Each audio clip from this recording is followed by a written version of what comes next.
A ശ്രീധരമേനോന്റെ Kerala ചരിത്രം ഭാഗം 16 അധ്യായം 6 മതങ്ങളുടെ സംഗമം. കേരളത്തിൽ ഒട്ടേറെ മതങ്ങൾ ഒന്നിച്ചു ചേർന്നതിൻ്റെ കഥ വിജ്ഞാനപ്രദമായ ഒരു പഠന വിഷയമാണ്.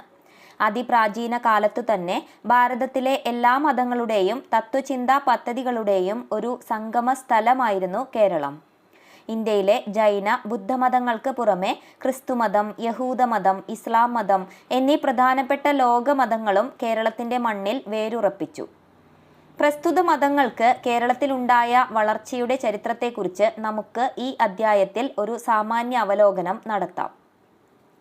ദ്രാവിഡ മതം.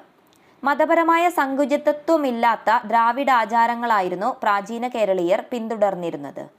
പ്രാകൃതമായ ആരാധനാനുഷ്ഠാനങ്ങളാൽ വ്യാമിശ്രമായിരുന്നു അവരുടെ ജീവിത രീതി. കുലദൈവങ്ങളെയും നദികളിലും വൃക്ഷങ്ങളിലും മലകളിലും മറ്റും കുടികൊള്ളുന്ന ശക്തികളെയും അവർ ആരാധിച്ചു പോന്നു.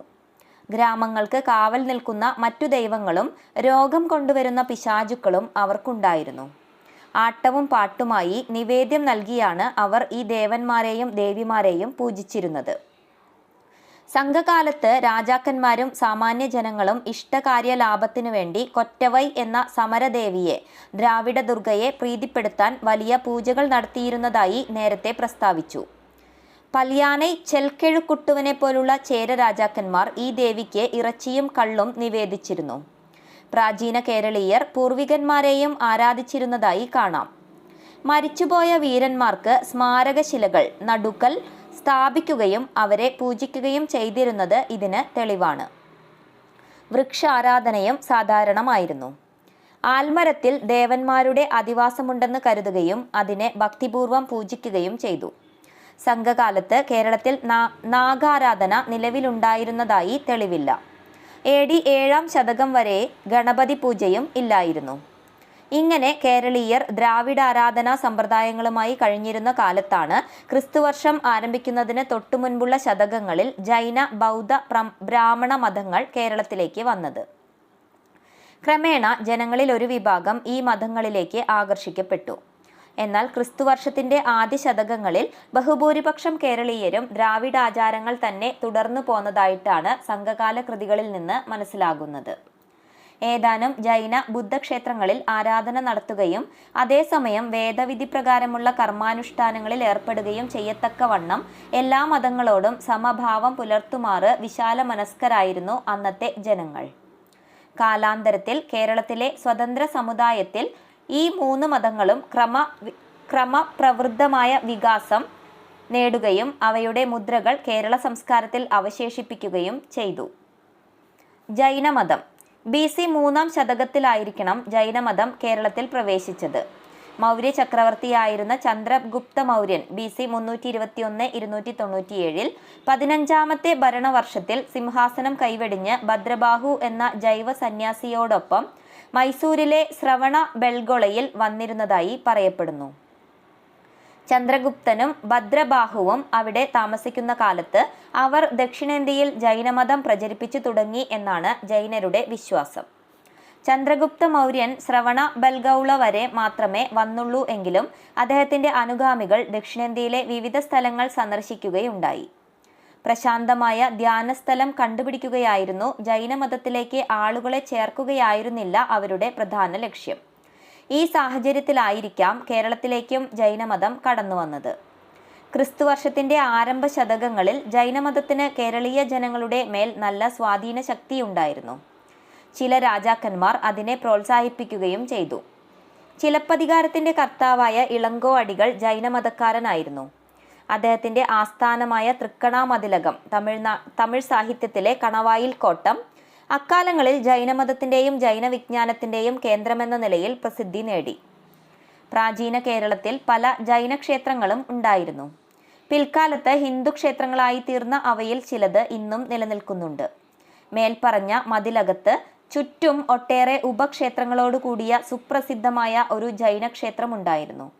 അത് പിന്നീട് ഹിന്ദു ക്ഷേത്രമായി. AD 1400-ാം ആണ്ടിനടുത്ത കാലങ്ങളിൽ മതിലകം ക്ഷേത്രത്തിൽ ബ്രാഹ്മണർ പ്രവേശിക്കുമായിരുന്നില്ലെന്ന് കോക സന്ദേശത്തിൽ നിന്ന് മനസ്സിലാക്കാം. ഒരു കാലത്ത് ജൈനക്ഷേത്രമായിരുന്നു എന്നതാവണം കാരണം. ഭരതപ്രതിഷ്ഠയുള്ള കൂടൽമാണിക്യം ക്ഷേത്രം ഇരിങ്ങാലക്കുട ഒരു കാലത്ത് ജൈനക്ഷേത്രമായിരുന്നെന്നും ജൈനമതത്തിന്റെ അപജയ കാലത്താണ് അത് ഹിന്ദു ദേവാലയമായതെന്നും ചില പണ്ഡിതന്മാർക്ക് അഭിപ്രായമുണ്ട്. ആ ക്ഷേത്രത്തിലെ ആദ്യത്തെ പ്രതിഷ്ഠ ഭരതേശ്വരൻ എന്ന ദിഗംബര ജൈനന്റേതായിരുന്നു എന്നാണ് അവരുടെ വാദം. ഈ ഭരതേശ്വരന്റെ പ്രതിമ ശ്രവണബൽഗോളയിലുണ്ട്. ജൈനമതം ക്ഷയോന്മുഖമായപ്പോൾ കേരളീയരുടെ സമന്വയ ബുദ്ധി യാഥാസ്ഥിതിക ജൈനന്മാരുടെ വികാരങ്ങളെ വേദനിപ്പിക്കാതെ കണ്ടും ഹിന്ദു മതാനുയായികളെ പ്രീണിപ്പിച്ചുകൊണ്ടും ഭരതേശ്വര ജൈനക്ഷേത്രത്തെ ഹിന്ദുക്ഷേത്രമാക്കി രാമാനുജനായ ഭരതന് സമർപ്പിച്ചതായിരിക്കണം.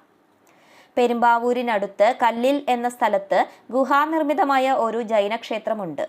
ആ സ്ഥലം പണ്ട് ഒരു ജൈന കേന്ദ്രമായിരുന്നു.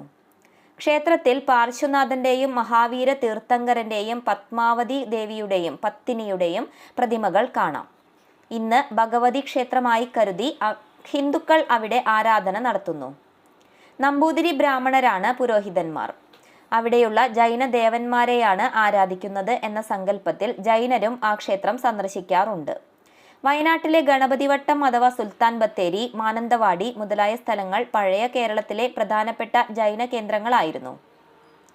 സുൽത്താൻ ബത്തേരിക്കടുത്ത എടയ്ക്കൽ ഗുഹയിൽ കടമ്പരുടെയും ഹൊയ്സാലന്മാരുടെയും ശാസനങ്ങൾ ഉണ്ട്. എടയ്ക്കൽ മലയുടെ മുടിയിലുള്ള ഭഗവതി ക്ഷേത്രം ഒരു കാലത്ത് ജൈനക്ഷേത്രമായിരുന്നിരിക്കണം. മഹാവീരന്റെയും പാർശ്വനാഥന്റെയും ശിലാവിഗ്രഹങ്ങളുള്ള ഒരു പഴയ ജൈനക്ഷേത്രം നിശേഷം തകർന്ന നിലയിൽ ആലത്തൂർ താലൂക്കിലെ കാവശ്ശേരി അംശത്തിൽ 1959 കണ്ടെത്തുകയുണ്ടായി. കാസർഗോഡ് താലൂക്കിലെ ബൻഗ്രമഞ്ചേശ്വരത്ത് ഏതാനും ജൈന കുടുംബങ്ങൾ ആരാധിച്ചു വന്ന പഴയ 2 ജൈന ബസ്തികൾ ഇപ്പോഴുമുണ്ട്. ഇന്നത്തെ കേരളത്തിൽ അവശേഷിക്കുന്ന ഈ ജൈനക്ഷേത്രങ്ങൾക്ക് പുറമെ ചിതറാൽ ഗ്രാമത്തിലെ തമിഴ്നാട്ടിലെ കന്യാകുമാരി ജില്ലയിലെ തിരുച്ചാരണത്ത് ഭഗവതി ക്ഷേത്രവും പണ്ട് ഒരു ജൈന കേന്ദ്രമായിരുന്നു. പാർശ്വനാഥന്റെയും മഹാവീരന്റെയും മറ്റ് തീർത്ഥങ്കരന്മാരുടെയും പത്മാവതി ദേവിയുടെയും പ്രതിമകൾ ഇപ്പോഴും അവിടെ കാണാം. ഒരു കാലത്ത് വിദൂരദേശങ്ങളിൽ നിന്നു പോലും തീർത്ഥാടകരെ ആകർഷിക്കത്തക്കവണ്ണം വിഖ്യാതമായിരുന്നു ഈ ക്ഷേത്രം. ആയി രാജാവായ വിക്രമാദിത്യ വരഗുണൻ 885-925 ഈ ക്ഷേത്രത്തിലേക്ക് പല സംഭാവനകളും നൽകിയിട്ടുണ്ട്. 14-ാം ശതകത്തിലാണ് ഇത് ഭഗവതി ക്ഷേത്രമായി മാറിയത്. നാഗർകോവിലിലെ നാഗരാജ ക്ഷേത്രം 16-ാം ശതകം വരെ ജൈനക്ഷേത്രമായിരുന്നു. വേണാട്ടു രാജാവായ ഭൂതലവീര ഉദയമാർത്താണ്ഡൻ 1516-1535 16-ാം ശതകത്തിന്റെ ആരംഭത്തിൽ ഈ ക്ഷേത്രത്തിന് വസ്തുവകകൾ ദാനം ചെയ്യുകയുണ്ടായി. അന്ന് ഗുണവീര പണ്ഡിതർ, കമലവാഹന പണ്ഡിതർ എന്ന 2 ജൈന പണ്ഡിതന്മാരായിരുന്നു ക്ഷേത്രഭരണം നിർവഹിച്ചിരുന്നത്. 1589 ആണ്ടോടുകൂടി ഇത് നാഗരാജ ക്ഷേത്രമായി. പാർശ്വനാഥൻ തന്നെ അനന്തനായിരിക്കാം. ഹൈന്ദവ ദേവാലയമായതോടുകൂടി തുളുനാട്ടു പോറ്റിമാർ ശാന്തിക്കാരായി. കേരളത്തിൽ കാണുന്ന ജൈന ക്ഷേത്രങ്ങളും അവയുടെ അവശിഷ്ടങ്ങളും ഒരു കാലത്ത് ജൈനമതത്തിന് കേരളീയർക്കിടയിൽ ഉണ്ടായിരുന്ന പ്രചാരത്തിന്റെ തെളിവുകളാണ്. AD 8-ാം ശതകത്തിൽ ശൈവ വൈഷ്ണവ മതങ്ങൾ ശക്തി പ്രാപിച്ചതോടുകൂടി കേരളത്തിൽ ജൈനമതം ക്ഷയിക്കാൻ തുടങ്ങി. എങ്കിലും 16-ാം നൂറ്റാണ്ട് വരെ അത് നിലനിൽക്കുകയും ആ നൂറ്റാണ്ടിൽ മിക്കവാറും നാമാവശേഷമാവുകയും ചെയ്തു. ജൈനമതം കേരള സംസ്കാരത്തിൽ സ്ഥിരമുദ്രകളൊന്നും പതിപ്പിച്ചിട്ടില്ല. മലബാറിലെ ക്ഷേത്രങ്ങളുടെയും മുസ്ലിം പള്ളികളുടെയും വാസ്തുശില്പത്തിൽ അതിൻ്റെ ചില പ്രേരണകൾ കാണാം. ജൈന വാസ്തുശില്പത്തിന്റെ മാതൃകയിലാണ് മലബാറിലെ ഹൈന്ദവ ക്ഷേത്രങ്ങൾ എന്നല്ല മുസ്ലിം ദേവാലയങ്ങൾ പോലും നിർമ്മിച്ചിട്ടുള്ളത് എന്ന വസ്തുത ലോഗൻ ചൂണ്ടിക്കാണിക്കുന്നു. ഉത്തര കേരളത്തിൽ വയനാട്ടിലും കാസർകോട്ടും പുരാതനമായ ചില ജൈന കുടുംബങ്ങൾ ഇന്നും താമസമുണ്ടെന്നും ആലപ്പുഴ, മട്ടാഞ്ചേരി തുടങ്ങിയ വാണിജ്യ കേന്ദ്രങ്ങളിലെ വ്യാപാരികളായ ചില ഗുജറാത്തി കുടുംബങ്ങൾ ജൈനമത വിശ്വാസികളാണെന്നുമുള്ള വസ്തുത ഈ സന്ദർഭത്തിൽ ശ്രദ്ധാർഹമാണ്.